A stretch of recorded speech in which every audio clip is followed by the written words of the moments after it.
आज अगर दुनिया नेक आदमी की कीमत नहीं समझती, इसकी भूल है, ये कुरान और सुन्नत से दूर है।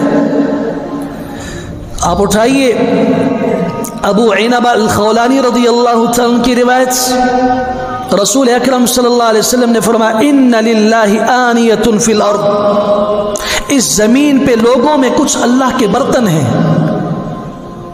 जमीन में कुछ लोग अल्लाह के बर्तन हैं।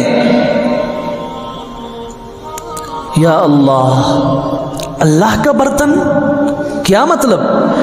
आप अलैहिस्सलाम ने फरमाया, व आनियतु रब्बिकुम कुलूबु इबादिहि सालिहीन, इस जमीन पे जो नेक लोग हैं, उन नेक लोगों, उन सालिह लोगों के दिल ये अल्लाह के बर्तन हैं। व अहब्बुहा इलैहि अल्यनुहा व अरक्तुहा, उन दिलों में अल्लाह को सबसे महबूब, सबसे पसंदीदा वो दिल हैं जिनमें अल्लाह की खशियत हो, जिनमें शफकत हो, जिनमें नरमी हो।